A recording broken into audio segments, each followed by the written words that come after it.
नमस्कार दोस्तों, स्वागत है आपका एक बार फिर से मेरे चैनल द बुद्धा ब्रेन में। पिछले वीडियो में हमने देखा कि ब्राह्मणी ग्रंथ क्या है और ब्राह्मणों ने जो आदर्श समाज की कल्पना गढ़ रखी थी वह क्या थी और भगवान बुद्ध ने वेदों को क्यों अस्वीकार कर दिया।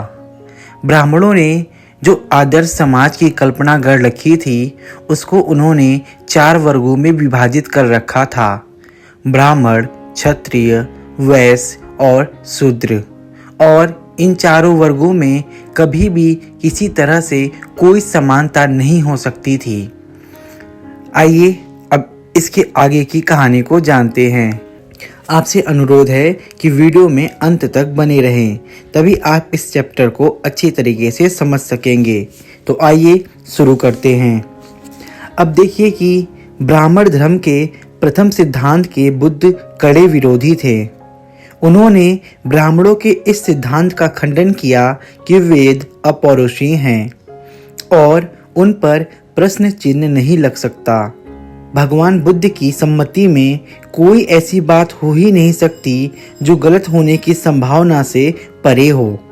किसी भी विषय में कोई बात अंतिम हो ही नहीं सकती। यथा आवश्यकता समय समय पर हर बात का परीक्षण हो जाना चाहिए। आदमी को सत्य और यथार्थ सत्य जानना चाहिए। बुद्ध के लिए विचार स्वतंत्र सार्वत्रिक महत्व की बात थी और उन्हें इस बात का निश्चय था कि विचार स्वतंत्र ही सत्य को प्राप्त करने का एकमात्र साधन है। मतलब कि बुद्ध का यह मानना था प्रत्येक व्यक्ति को स्वतंत्र विचार रखना चाहिए, क्योंकि यदि आप विचारों से स्वतंत्र हैं तभी आप सत्य के करीब पहुंच सकते हैं और सत्य को जान सकते हैं। और उन्हें इस बात का निश्चय था कि विचार स्वतंत्र ही सत्य को प्राप्त करने का एकमात्र साधन है। वेदों की अपौरुषेयता को मान लेने का मतलब था विचार स्वतंत्र को सर्वथा अस्वीकार कर देना। इन्हीं कारणों से ब्राह्मणी दर्शन के उक्त स्थापना उन्हें सर्वाधिक अप्रिय थी। बुद्ध को ब्राह्मणी दर्शन की दूसरी स्थापना भी उतनी ही अप्रिय थी।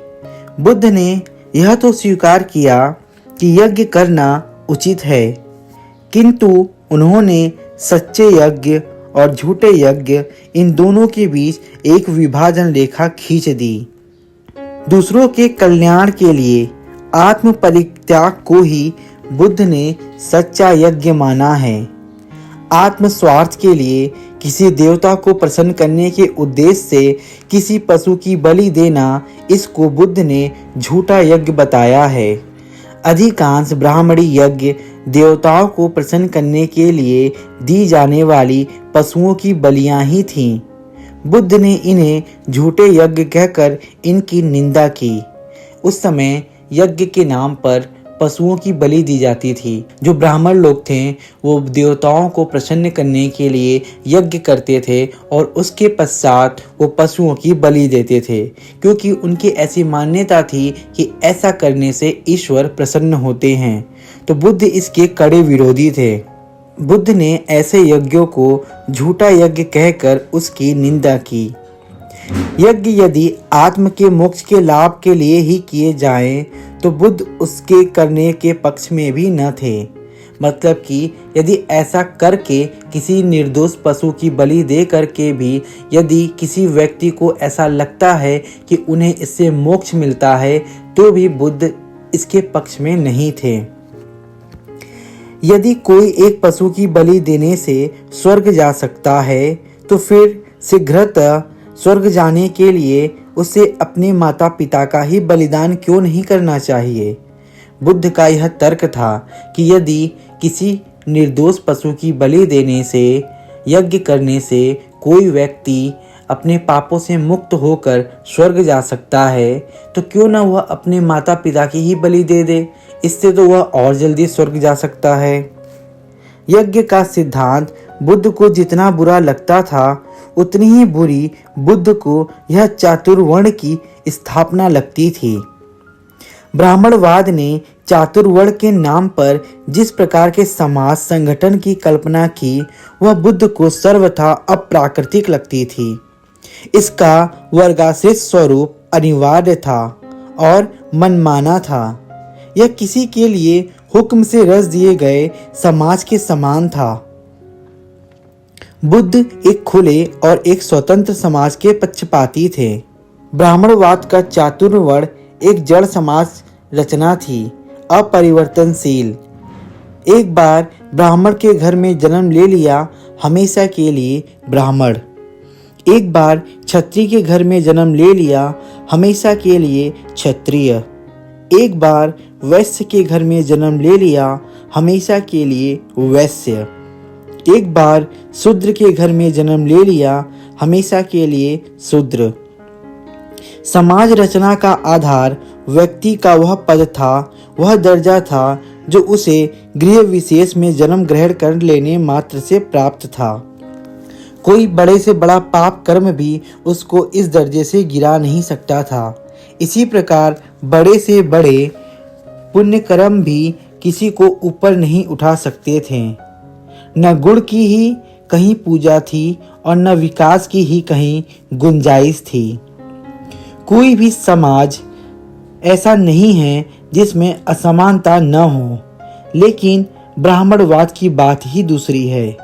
ब्राह्मणवाद द्वारा जिस असमानता के सिद्धांत का प्रचार किया गया है वह उसका धार्मिक मान्य सिद्धांत है। यह असमानता अपने आप यूं ही प्रतिष्ठित नहीं हो गई है। ब्राह्मणवाद समानता को मानता ही नहीं था। वास्तव में यह समानता के सिद्धांत का शत्रु है। ब्राह्मणवाद केवल असमानता से ही संतुष्ट नहीं रहा, बल्कि ब्राह्मणवाद का प्राण क्रमिक असमानताओं में ही बसा था। समन्वय तथा मेलजोल की भावना की बजाय बुद्ध ने सोचा कि यह क्रमिक असमानता एक तो नीचे, उसके ऊपर, उसके और ऊपर, सबके ऊपर के वर्गों में क्रमिक घृणा की भावना पैदा कर देगी। दूसरी ओर उसी तरह सबके ऊपर, उसके नीचे, उससे नीचे तथा सबके नीचे के वर्ग में क्रमिक जुगुप्सा की भावना पैदा कर देगी और इससे समाज में स्थायी संघर्ष बना रह सकता है। भगवान बुद्ध ने जब यह ब्राह्मणों के पंथ पे विचार किया तो उन्हें यह लगा कि जो असमानताएं हैं यह समाज को और बिगाड़ देंगी। इसीलिए भगवान बुद्ध ने इन्हें स्वीकार नहीं किया। चारों वर्गों के पेशे भी निश्चित थे, चुनाव की स्वतंत्रता नहीं थी। इतना ही नहीं, यह पेशे कमोबेश सामर्थ्य या हुनर के हिसाब से निश्चित नहीं किए गए थे, बल्कि जन्म के हिसाब से निश्चित किए गए थे। चातुर्वर्ण के नियम को ध्यानपूर्वक समझ बुझने से बुद्ध इस परिणाम पे पहुँचे कि ब्राह्मणवाद की सामाजिक व्यवस्था का दार्शनिक आधार यदि सर्वाश्रित नहीं था तो गलत अवश्य था। बुद्ध को स्पष्ट हो गया था कि इस व्यवस्था से सबके कल्याण की तो आशा की ही नहीं जा सकती, सबकी स्वार्थ पूर्ति भी नहीं हो सकती। निश्चय से जानबूझकर इसकी कल्पना इस ढंग से की गई है कि बहुत से लोग चंद लोगों के स्वार्थ के पूर्ति में निरंतर लगे रहें। इस व्यवस्था में आदमी को स्वयं अपने आप मानव बने हुए मानवों की सेवा में झोंक दिया गया था। इसका उद्देश्य कमजोर को दबाना और उनका शोषण करना था और उनको सर्वथा गुलाम बनाए रखना था।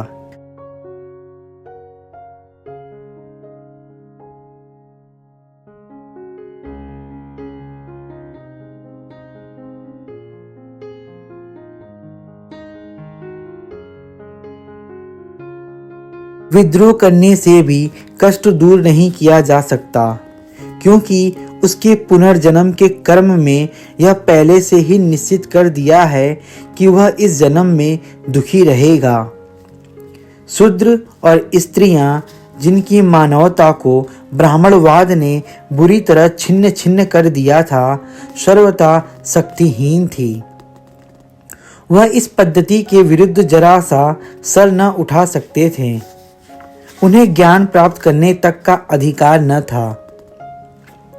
इस जबरदस्ती के अज्ञान का ही यह दुष्परिणाम था कि वे यह कभी जान ही नहीं सकते थे कि किसने उन्हें इस दुरवस्था तक पहुंचाया है। वे जान नहीं सकते थे कि ब्राह्मणवाद ने उनका सारा जीवन रस सोख लिया है। ब्राह्मणवाद के विरुद्ध विद्रोह कर उठने की बजाय वे ब्राह्मणवाद के भक्त और समर्थक बन गए थे। स्वतंत्रता प्राप्ति के निमित्त शस्त्र उठाने का अधिकार आदमी का अंतिम अधिकार है, लेकिन शूद्रों से शस्त्र धारण करने का अधिकार भी छीन लिया गया था।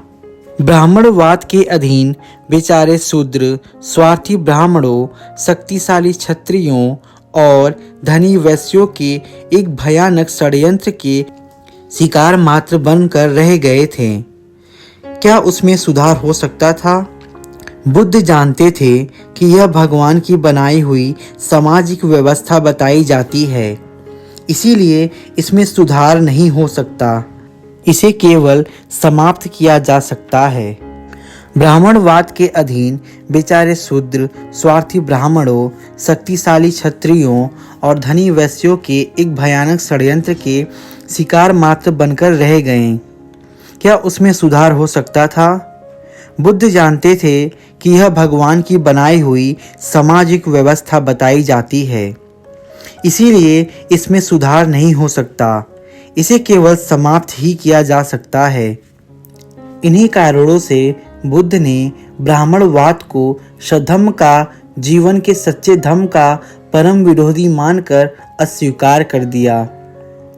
उसके बाद एक और दर्शन प्रचलित है जिससे उपनिषद के नाम से जाना जाता था। उपनिषद भी वैदिक वाङ्मय का एक हिस्सा माने जाते हैं। यह वेद का हिस्सा नहीं है, यह ऋतु ब्राह्मी से है। यह सब होने पर भी धार्मिक वाङ्मय का एक हिस्सा है। उपनिषदों की संख्या काफी बड़ी है, कुछ महत्व के, कुछ यूं ही। कुछ में वैदिक सिद्धांत का ब्राह्मणों, पुरोहितों का काफी विरोध है। सभी एक बात से सहमत थे कि वैदिक अध्ययन अविद्या का ही अध्ययन है। जितने भी उपनिषद को मानने वाले थे, सबका यह मानना था कि वैदिक अध्ययन यह अविद्या का अध्ययन है। वेदों और वैदिक विज्ञान को सभी अपरा मतलब कि नीचे का दर्जा यानी कि नीचे की विद्या ही मानते थे।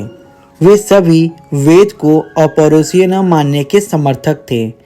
ब्राह्मणी दर्शन की ऐसी प्रधान स्थापनाओं जैसे यज्ञ और उनके फल, श्राद्ध और ब्राह्मण पुरोहितों को दिए जाने वाले दानों के महात्म को अस्वीकार करने में भी सभी एक मत थे, किंतु यह कोई उपनिषदों का मुख्य विषय न था।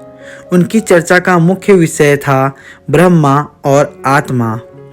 ब्रह्मा ही वह सर्वव्यापक तत्व है जो विश्व को बांधे हुए है, और आदमी की मुक्ति भी इसी बात में है कि उसके आत्मा को इस बात का बोध हो जाए कि वह भी ब्रह्मा है। उपनिषदों की मुख्य स्थापना यही थी कि ब्रह्मा ही सत्य है तथा आत्मा और ब्रह्मा एक ही है। उपदिग्रत होने के कारण ही आत्मा को इस बात का बोध नहीं होता कि वह ब्रह्मा है। प्रश्न पैदा हुआ, क्या ब्रह्मा एक वास्तविकता है? उपनिषदों की सारी स्थापना इसी एक प्रश्न के उत्तर पर निर्भर करती है। बुद्ध को ब्रह्मा की वास्तविकता का कोई प्रमाण नहीं मिला, इसीलिए उन्होंने उपनिषदों की स्थापना को भी अस्वीकार कर दिया। ऐसा नहीं है कि स्वयं उपनिषदों के रचयिताओं से इस बारे में प्रश्न न पूछे गए हों, पूछे गए थे। इस तरह के प्रश्न याज्ञवल्क्य जैसे महान ऋषि से पूछे गए थे, जिसका बृहदारण्यक उपनिषद में उतना महत्वपूर्ण स्थान है। उनसे पूछा गया था ब्रह्मा क्या है, आत्मा क्या है। याज्ञवल्क इतना ही उत्तर दे सका, मैं नहीं जानता, मैं नहीं जानता, नेति नेति। बुद्ध को शंका थी कि जिसके विषय में कोई कुछ जानता ही नहीं वह वास्तविकता कैसे हो सकती है। इसीलिए उन्होंने उपनिषदों की स्थापना को भी शुद्ध कल्पना समझकर अस्वीकार कर दिया। अब इसके आगे का जो भाग है उसका शीर्षक है बुद्ध तथा उनके समकालीन, लेकिन उसे हम देखेंगे अपने नए वीडियो में, क्योंकि अभी हमारा यह वक्त पूरा होता है। तो आशा करता हूँ आपको यह वीडियो पसंद आई होगी। यदि आपको यह वीडियो पसंद आई तो कृपया इसे लाइक कर दें, और यदि आप हमारे चैनल पर नए हैं तो मेरे चैनल को सब्सक्राइब कर दें। मिलते हैं आपसे फिर से इसके नेक्स्ट भाग में। तब तक के लिए बने रहें हमारे साथ हमारे चैनल द बुद्धा ब्रेन में।